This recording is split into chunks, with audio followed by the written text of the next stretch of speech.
Welcome back. We will study in brief two different file systems. And the first is file allocation table 32 called as FAT32.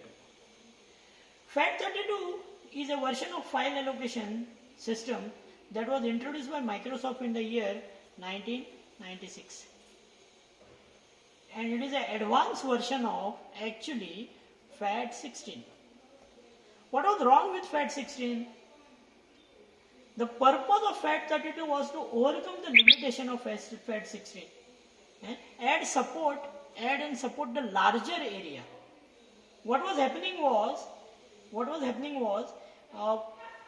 the maximum volume size that FAT16 used to support, the max volume, okay, that FAT16 used to support was 2 GB only, with a cluster size.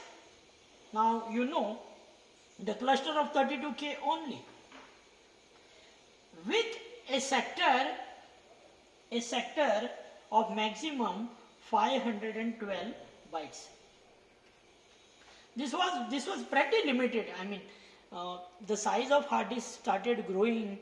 Initially we used to get 5 GB and smaller size hard disk. GB was a very big thing. Okay, in early 90s also. Nowadays, by default you get 1 terabyte size hard disk.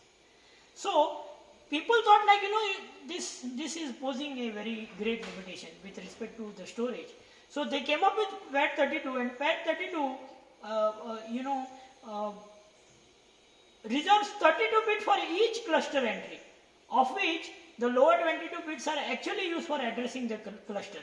Okay, so what was done was, all the limitations, they were overcome. So FAT32 file system, which uses 28 bit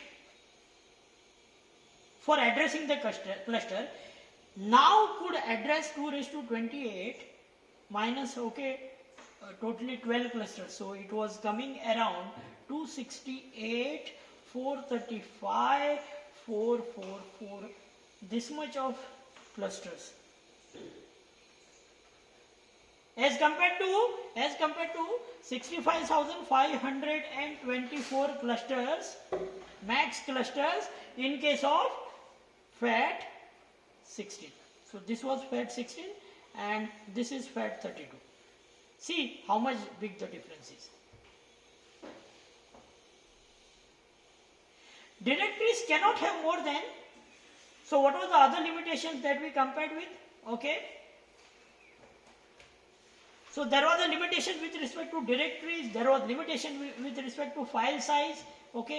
The maximum file size that supported by your FAT32 was 4,294,967,295.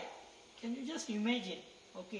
This is 2 raised to 32 minus 1, obviously bytes. The directories cannot have more than 65,535 files and other directories. So unlike FAT12 and 16, the root directory in FAT32 can be of variable size, is a cluster chain just like any other directory. So that advantage is taken care of, that persists. So this is how FAT was introduced, and this is how FAT brought in a revolutionary, FAT32 brought in a revolutionary change, volumetric change in the storage media. But still, FAT32 couldn't take care of many other aspects, which due to which, especially I am talking about security. So FAT was taking care of the volume. We could store larger directories, larger files in directories, and all those things. But FAT32 was not taking care of security aspect. So NDFS was brought into picture. So this is new technology file system, okay, is a standard file structure for Windows NT and above operating system, okay. It is used for retrieving and storing a file onto disk, but taking care of security aspect through access control list. So the concept of access control list was brought with the addition of this new file system, that is new technology or NTFS file system. So NTFS introduced number of enhancements including innovative data structure that increased the performance, improved metadata, added expansions with respect to security like ACL, okay, access control list, reliability, disk space utilization, file system journaling, etc., etc. Okay, so this new file system is still used by all the modern operating systems so far as Windows is concerned, okay, and is a successfully implemented file system. It supported not only volumetric capabilities, it also supported security capability and made Windows operating system more stable. Okay, so that is all about NTFS and file allocation table FAT32 file systems. Now we will move on to the study of a core part of this unit, that is files and directories.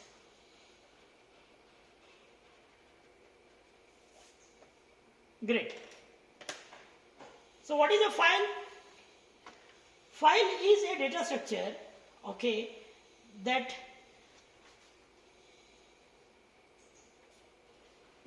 stores, okay, records. Files are stored in file system. So once you bring the hard disk from market, you have to format, you create a file system, and this file system takes care of your file storage. So files get stored in file system, okay. Files can be, you can have simple files, simple plain files, or you can have complex files. Complex files are specially formatted files. Specially formatted files are called as, okay. What is the chronology? The chronology is, see, what is available in file? Data. Data is stored in files. File is stored in directory. Directory is stored in file system. So this is a chronology. So you have to, you should have a file system where you will find directory. Inside directory you will find file, and you open a file, you will find your data. Fine. What are the attributes of file? What are different attributes of file that helps you to manage your file, identify your file? Very simply, the name of a file. You should have an identifier. File can be, a directory is also viewed as a file. File can be a soft link. Okay, so in Linux we see the first place is tagged with the D, followed by 3 attributes that define the permissions of owner, 3 attributes that define the permission of group, 3 attributes that define the permission of others. Why 3 attributes? One is read, one is write, one is execute. One is read, one is write, one is execute. One is read, one is write, one is execute. So this is for owner, this is for group, this is for others. And the first bit, if it is D, it is enough for me to understand that it is a directory. If it is blank, there is nothing here, it will be a file. Similarly, you will have a symbol that will help you to identify that it is a soft link. Okay, soft link. What is soft link? Soft link is a shortcut. Okay. So we will have a name, we will have an identifier. We know what type of file it is. Word, doc, okay, PDF, whatever the file is. Then we should know the location of a file. Okay, absolute path. Okay, right from root it guides us and it tells us where exactly the file is located in entire file system. Okay, then we should know the size, how much data is there. Then comes into picture the attributes that tells what are the protection aspects, whether the file is read only. I'll call this as a permission attribute. And finally, time and date of file created, modified or whatever. So this is how different attributes are tagged to file that tells lot of thing about file. Name of a file, okay, whether the file is a directory category, is a soft link, whatever, whether the file is PDF type, Word type, whether it is located in C drive, some folder, okay, directory, the size in GB, in MB, maybe kilobytes, the production, whether it is read only file or read all as well as can be written, and the date and time of creation. Along with this comes into picture file operations.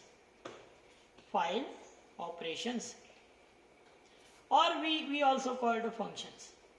We can also call it as a function. What all things we can do with a file? We can create a file. Okay, we can write something into the file. We need editor, of course. We can read, we can just perform read operation. We can do the repositioning of a file. We can copy it, paste it at some other location. Okay, we can delete that file. Okay, we can truncate that file. What is the difference between delete and truncate? Delete means I am going to delete data as well as the structure of file. But in truncate, data will be deleted, but structure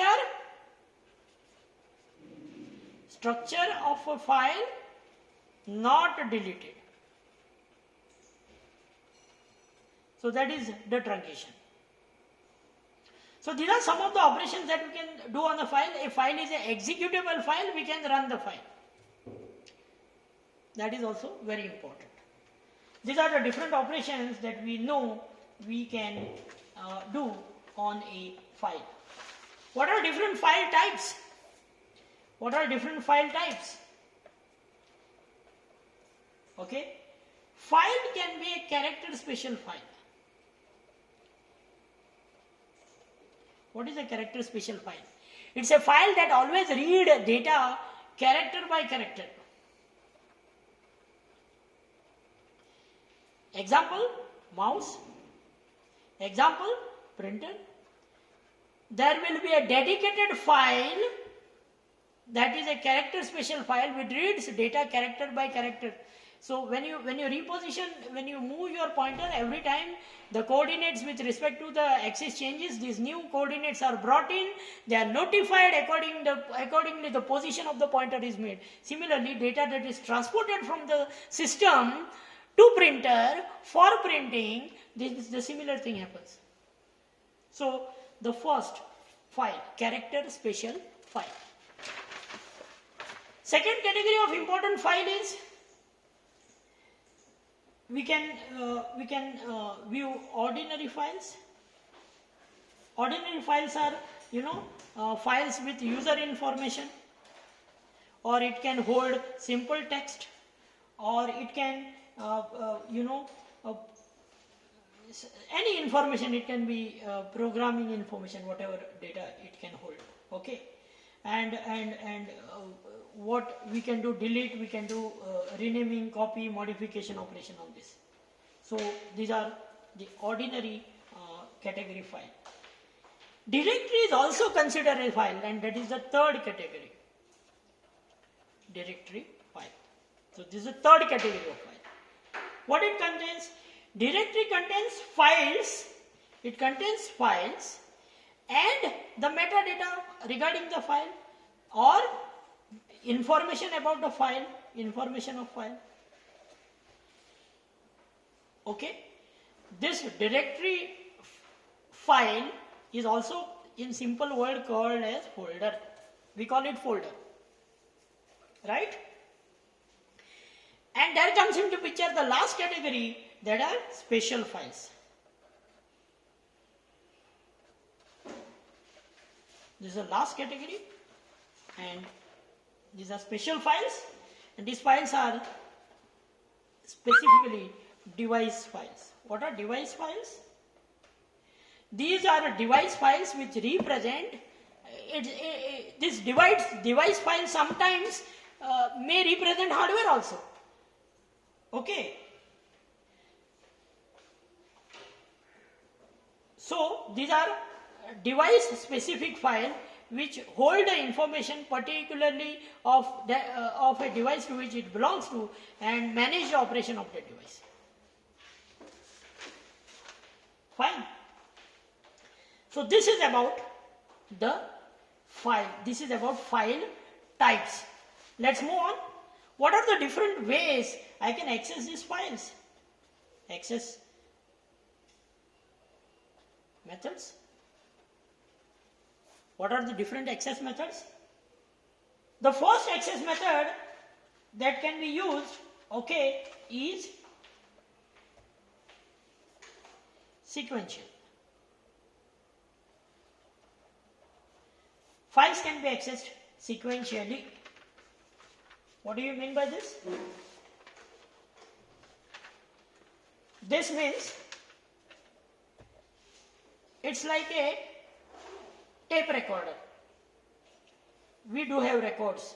So if I want to read record number 2, I have to move forward first 2 records. Then only I will reach third record. So this is a start. This is the end of third record, and then I can read. If I want to read record 1, I have to rewind. I just can't jump directly from, I have to traverse record to come back. Got a point? So operations like read next, in case if I am doing read operation, in case if I am doing write operation, write next, so that it moves on to the next record. If I want to come back information operation like rewind, okay, or if I move from 1 to directly suppose 5 record, I have to skip 1, 2, 3. So I will say skip n records. So I will go ahead, -1, 3 minus 1, 3 minus 2, 3 minus 3, then comes my record. I have to skip those many records. I cannot jump. So jumping is something which is not allowed. I have to traverse. So sequential access. The second access method that can be used, okay, in order to access the file is a direct method. Now what is direct method? The name itself is enough for you to understand. The direct method.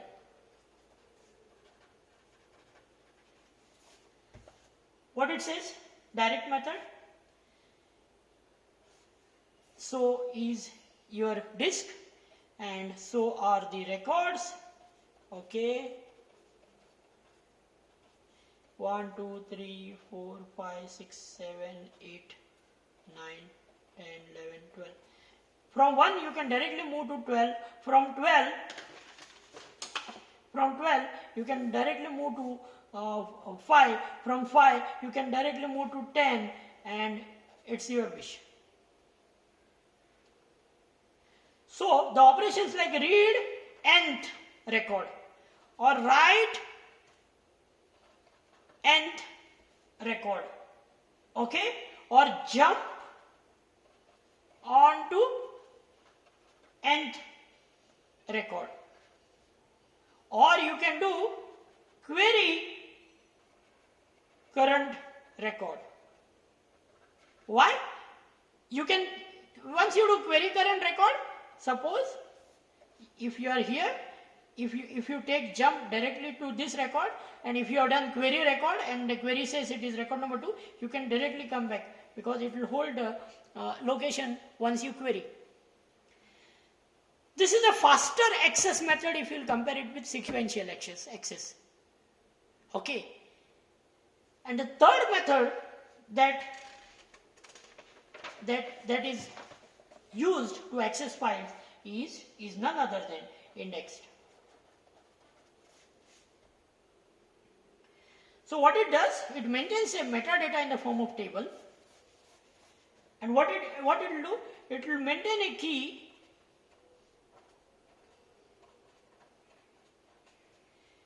and a pointer that will point to that file base address. So each record points to the base of that file record. This is maybe file 1, maybe file 3. What is the problem with this method? It is the fastest method if you'll compare logically, but it imposes additional burden of maintenance of this metadata. You have to find a base address. You have to assign a pointer. Then you should have a key value. So once you address to a key value, you get a pointer. You use pointer. You reach to the base location. That is all about all the 3 access methods so far as file handling is concerned. In the next video lecture, we will see more about directories. Till then, thank you.